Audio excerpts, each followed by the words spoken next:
kumusta po ang lahat? Maayong adlaw, magandang araw po sa ating lahat. Happy Monday. Kumusta po ang inyong umpisa na semana? Itong Monday morning, magandang umaga po, magandang araw sa lahat. Lalo pa sa ating mga supporter dyan na matagal na, yung mga bago, luma, yung mga datihan na nga. So sa mga nag-subscribe po sa ating YouTube channel, marami pong salamat. So sa inyong mga suporta sa akin, sa inyong magpagko-comment, sa as usual rin akong na ano ngayon listahan na shoutouts next na vlog. Promise ko na yan na mayroon akong shoutout na talaga. So pasensya na ho ulit na naman ako mahingi ng pasensya sa inyo. Basta ang importante nandyan ho kayo. Ayos importante talaga yon, no? So maraming salamat ulit mula sa aking sa akin dito, no? Kasi kayo ang lagi nanonood sa ating mga vlog, sa ating mga reaction dito. So ito yung reactionan ko lang dito. Although itong video na to Bisaya, ito yung broadcaster sa Cebu, itong si Attorney Rufil Banyok. Ito ho yung angkor ng DYHP sa Cebu, RMN Cebu. So ito yung broadcaster na to, hindi niya nagustuhan yung ginawa ni nitong si ang lakas ng hangin, no? Itong si lipatay ng kasi sa hangin yung po eh. So itong si Attorney Rufil Banyok ay perting sukuan niya kay Tito Soto. Grabe. Kasi nagmamarunong kasi si Tito Soto. Hindi nga niya abogado. Sabi niya, grabe ka. Anong gusto? Tapos hulgaon pa. Ibig sabihin nito, hulgaon ay tinatakot nyo pa na i-impeach nyo. Kaya pag hindi nyo paboran ang impeachment ni BP Sara, ay kaya ng charter change. No? Chacha. So, galit na galit. Tinamaan talaga tong si Soto nitong ni Attorney Rufil Banyok. Ito yung video niya. Galit na galit. Sa mga Bisaya at sa mga Tagalog, pasensya na kasi ito si Rufil Banyok ay pure Bisaya talaga kasi taga Cebu. At binanatan niya itong si Tito Soto. Ito, may maintindihan naman kayo kasi may English naman siyang ginagamit din dito ibay. Hindi naman pure talaga na Bisaya. Ito video. Unahon ta sa may galag balikan ta sa ni si Vicente Soto. Kay kuyaw ning iyang plano? Charter change kini iyang plano mga higala. Asa tong picture ni Vicente Soto names nga niingon siya nga iya yung i-push ang charter change to correct wrongful Supreme Court impeachment ruling. Straight to the point. Kani Soto pushes charter change to correct wrongful Supreme Court impeachment ruling. My God. Isa may sakto Soto, ikaw may sakto. Straight to the point. So ang mga justices sa Supreme Court lupig ni mo dong. Taga Cebu man ni mga higala. Unya wa gani ka ka-analyze nga napildi ka din sa Cebu? Wa na ba? Kuya no, nya usa man atong itugyan ang kaugmaon sa atong naso di na ta mutuo og Supreme Court kay anak na mi mutuo nimo. Naunsa ka good down. Kay masakto pa man ka sa Supreme Court. Unya simba kog mabulyaso. Moingon na mga gibaw bitaw mo daan nga komedyante ra na si Soto.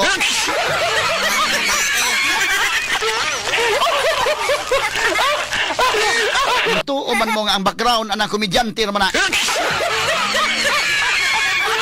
Kuyawa no? Sports lang. Unsay decision Supreme Court gi-argue bitan niyo tarong. Mura man ni nagkaminos mahigala Supreme Court. Unsay decision Supreme Court atong tuuhan na ato nang girespetaran mga sukid dig paminaw. Mangita lang og laing remedy. Ayaw og hulgaa ang Supreme Court. Mura mahigala gi blackmail ang Supreme Court. My God. Sang klasiha. Way nakabadlong inihay naman tong mga retired na kunuhay nga niingon nga mga kamaosad kunuhay. Parihan man tag libro ang gibasa ni nila. Ay man mo, wan niyo badlongan ni Soto. Mao din tambal, charter change ang tambal. Tungod kay wa sa kauyon sa decision Supreme Court.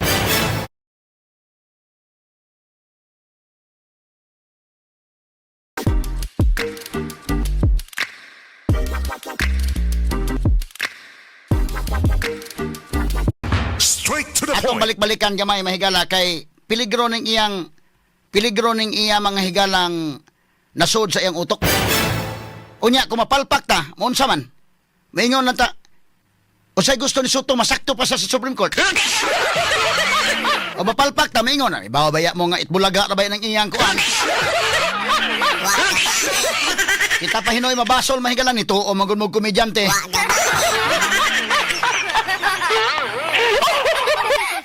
Now, kini man gud mga higala. Kana maklaro bitan ngano mo kay ko kadungog ni Soto mahigala nga nagyaw-yaw og maayo sa flood control project. Straight to the Kapay point. balita in the RB nga si Soto nagyaw-yaw aning flood control project. Billions man eh. Ang iya yung mga higala, ang impeachment yun, mga sukit, okay naman na. Pero, kung maingon ka nga anti-graft crusader ka, gukura ko nun yung mga kontraktor, be. Nga, binilyon man eh. Tabang ko nung ibisigar, be. Senador ka man. O kinsa na yung mga tawhanag, doon ay korupsyon nga nahitabo. Kaya si Bongbong Marcos may naingon, Presidente Marcos may naingon nga, palpak, gumuho, guni-guni, asa man eh. Straight to the point. Nya karon wa sa kauyon may galas decision Supreme Court kay mas labaw pa siguro sa ahuna, labaw pa sa Supreme Court unsa kang bakukangan na sod siyang utok.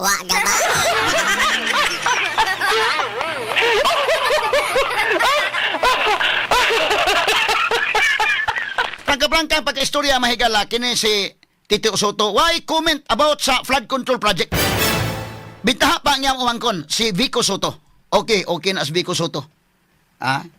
Ay doon na say comment sa mga higala sa flood control. Kinato, klaro man ato ba? Kana na ang atong komentaryo may higala objective lang ta. Okay nang umangkon niya si Vico Soto. Bet kini si Tito Soto, wa mga higalay. Wa man lagi ka may kisi-kisi labot sa flood control project nga klaro man na nga dunay korupsyon na matod pa presidente na may niingon gyud nga guni-guni. Straight to the point. Siya man mo inisulti gyud nga ghost projects. Nya ngano man ni magyaw-yaw siya. Maklaro na to mahigalang ang tuyo gyud. Lagot sila mahigala Supreme Court nga Supreme Court mo nakaingon karon nga why jurisdiction ang Senate nga ipadayon ang impeachment niining tuiga mga sukit paminaw. Suko siya lagot sa Supreme Court mo na nga gusto niya dunay charter change kay wa sa kauyon. Napa may motion for reconsideration murag blackmail ning iya. Di gani usbon Supreme Court ng inyong decision mag-charter change ta. So sa pasabutan ni siya mo kinalabuan na si Soto? O kung sa iyang gusto mahigala, musunod ang Supreme Court niya, asa bang utukan niya gibutang?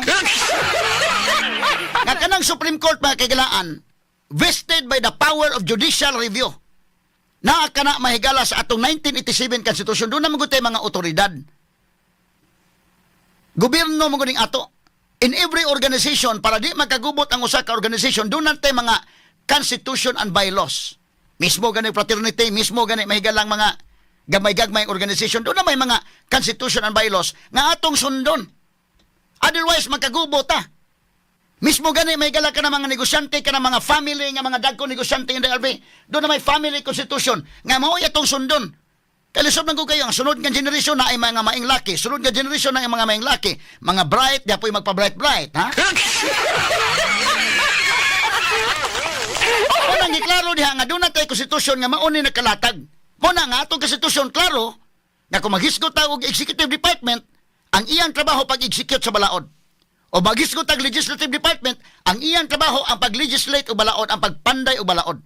Na maghisgot ang judiciary, ang ilang trabaho mao ang pag-interpret sa balaod. Unya kana nga power ang pag-interpret sa balaod, tuwa na gihatag sa atong judiciary, tuwa sa Supreme Court under Article 8 sa atong 1987 Constitution. Ug di na ta mosunod ana. Do na tay constitutional crisis nga mahitabo. Kay kanang decision sa Supreme Court matud pa mahigala sa Civil Code under Article 8 sa atong Civil Code, mahimo siyang part na sa mga balaod legal system mga higala sa Pilipinas. Nan ikaw magbabalaod, di ka mosunod anang balaod. So niya mga higala tanaw niya di sa kauyon Supreme Court, mag-charter change sa klasiha. Mabugunay tambal mga sukit di paminaw. Usang uto ka na. Kuyawa, no? Di ba ilalim ka mahimo kang Justice Supreme Court may kadaghan kang requirements. Unya di ka basta-basta nga butang ka din ha kung kay maing record sa mga kagalaan.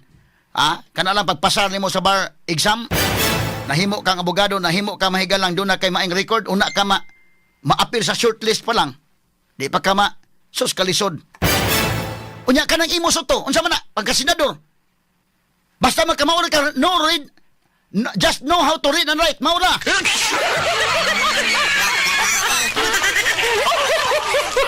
may ikumpara na? Unsa may requirements? Unsa may qualification nga mudagan ka pagka senador? Basta ka mao ka mo basa ug mosuwat okay na. Unya gusto siya may galang mulabaw Supreme Court unsa ka ba sports lang. Ug moingon Supreme Court okay motion for reconsideration sa ilang kaugalingon nga pag-interpret sa balaod dunay mga facts baka wa man lang ma-appreciate okay. We will respect the Supreme Court. Dili kay imong hulgaon i-blackmail ang Supreme Court dili gani inyo usbo na inyong desisyon mag-charter change ta. Ay bang uto ka gibutangin tao na oy. Ana kung ingon lisod lagi dain ning komedyante mo idad-on nimo to sa seryosong trabaho. Wa ka sa Itbulaga, ha? Wa ka sa Itbulaga suto na ata sa panarbaho sa Senado na aka diha. Tingali nakalimot siguro siya ba imong i-compartmentalize na nga ato ka sa Itbulaga okay komedyante ka pag-abot nimo sa Senate lahi na po dito. Ayaw dad ayaw mo pagka-komedyante dito sa Itbulaga dad mo sa Senado.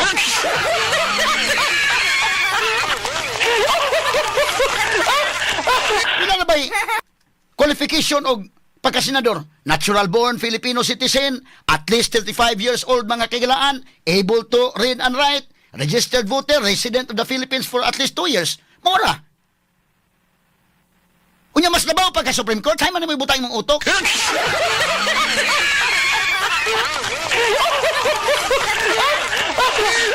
Ay man to mga retired kunuhay nga nagpailang mga mayang laki, wanyo tambagay ni Soto?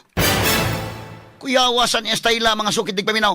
Palihara ko na may gala in every organization sa ako naging doon natin mga lagda nga gisunod ba. Even sa church, doon ay mga lagda nga gisunod. Nya mo na gyud tuuhan.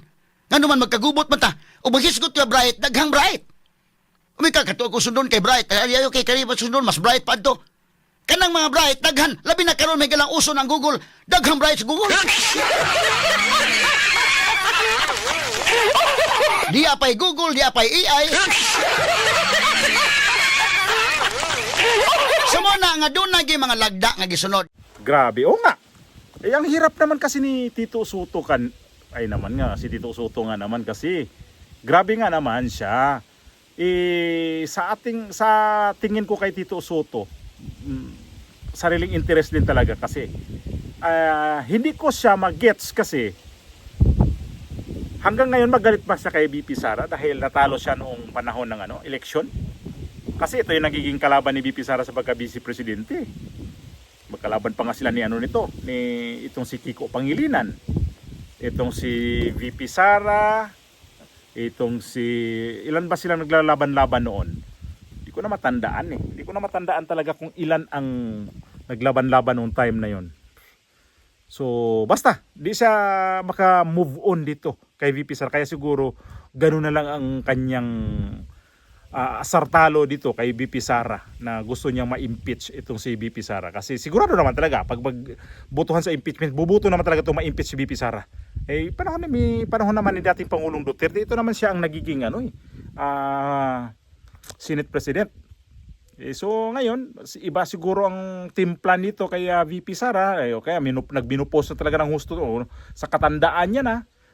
Grabe pag sinasabi ni Attorney Banyok, iba yung Itbulaga kasi nagpapatawa. Kasi mga nagpapatawa, huwag kang magpatawa dito sa sa Senado. Totoo nga. Kasi nga naman sanay ka nagpapatawa tapos madisgrasya pa ang ating bansa. Sumunod ka sa batas. Wala kang alam sa batas eh. Yung niya kanina inisa-isa ni Attorney Banyok. Hindi biro ang magiging nasa ikaw magiging sa Supreme Court. Kasi dadaan ka sa mga listahan diyan hangga't dumating na sa punto na pakunti kayong pipilian. Sa Senado, madali lang naman diyan sabi ni Attorney Banyok. Madali lang yan diyan. Marunong ka magbasa, may 2 taon ka nakatira sa lugar sa Pilipinas. Di ba? Sandali lang ang mga requirements sa pagka-senador. So wag mo i-compare nga dito sa pag-abogado, pag-aral pa lang ng abogado, ang hirap 'yan. Gets niya to? Relate to ni Attorney Banyok kasi si Attorney Banyok abogado to eh. Relate siya na ito sa kung gaano kahirap pag-aral ng abogado. Ikaw, Tito Soto, puro ka na lang namin pabangis-bangis ka diha sa pagka-senador mo. Ay nako, wag naman ganun. Mr. Itbulaga. Nako naman, nag-Itbulaga ka nga lang eh. Tapos ngayon, gusto mo pa talagang bakbakan itong si Vice Presidente. Ay, ang ano dito, wala na to sa impeachment ang usapan dito eh. Ang usapan dito kung gaano siya ka hindi tawag nito, hindi pa sumunod, hindi rumispito sa Supreme Court. 'Yon ang ikinagalit ni Attorney Banyok. Hindi 'yun tungkol sa impeachment. Okay, fine. Kung may impeachment na mangyayari ulit, okay. Basta sumunod sa batas. Ay, ang Supreme Court nga, yan ang question eh. Hindi kayo sumunod sa batas. Mayroon kang batas yan dyan eh. Ang dami niyang ginawa ng halimbawa, di ba? Lahat yan may mga kailangan ka talaga dyan, magkaroon ka talaga ng, mayroon kang susundin. Ito sa impeachment gusto na shortcut nga na dito sa House of Representatives, shortcut na rin sa sa Senado. Tapos ang Korte Suprema kapag hindi panig sa inyo, ay galit na galit kayo. Kapag panig sa inyo, ay umiiral ang justice system sa Pilipinas. Yan ang karamihan sinasabi. Kapag hindi pumapanig, ay wala daw justice system sa Pilipinas. Yan ang mahirap eh. Di ko maintindihan kasi talaga. Kapag sa inyo, panig ninyo, ay ang tuwa-tuwa ninyo. Kapag hindi kinyo nagustuhan, ay yan lang. Yan lang talaga ang hindi ko mag-guess talaga sa totoo lang. So Tito Soto, kung talagang magaling kang senador, veterano kang senador, gamitin mo utak mo minsan. Ayun. Talo pala to sa Cebu eh. Talo to sa Cebu eh. Hindi to nananalo sa Cebu. Huwag mo tong galitin tong taga Cebu. Ikaw taga Cebu ka. Sa bagay, taga Cebu nga lahi mo, pero di ka naman talaga lumaki ng Cebu. Di kagaya na nga ako'y tagikag Bohol. Di yung utok, bulanan. Magsalita ko, bulanan. Pagsun man nato. Ugdi man ta Tagalog. Ako, accent na. Bisaya. Pagsun man nato. Walang pilitan. Kung namimilit ka talaga na ang Supreme Court ay isang ayon sa nangyari ay dito sa impeachment, ay wag ganun. Mambabatas ka eh. Tapos naniguang na ka diya, tumanda ka na lang dyan pagka senador, wala, hindi mo ginamit yung pagkatanda mo. Ano bang ang ginagamit mo ngayon? Pang itbulaga lamang? Ay Soto eh. Yun nga, sabi ni Attorney Banyok, ang maganda lang siguro sa mga Soto itong si Vico Soto na magaling eh, magaling na politician eh. Hindi to trapo. Kasi itong Soto na to, trapo na to eh, traditional na to, estilo ni talaga nito eh. Oo. So, kawawa ang natin. Bakit nanalo pa itong mga to? Pagka ganito man lang na namimilit talaga na hindi pagbigyan ng Supreme Court. May rules. Yun ang sinusunod. Batas nga ang gusto nyo. Di sumunod tayo sa batas. Wala naman sinabi ang dyan. Imagine ang Supreme Court. Unanimous. 13 silang nagdesisyon. Tapos sabihin pa bata ni Duterte ang Supreme Court. Anong bata ni Duterte? May mga dyan, mga iba pang appointed dyan. May appointed si Marcos, may appointed si Noynoy pa yata. Mayroon pa dyan. Hindi naman lahat kay kay Pangulong Duterte na appointed dyan lahat ang mga nasa Supreme Court. So, wag kang masyadong corny. Sayang lang naman. Sayang yung mga boto. Pag ganyan to. Tsa!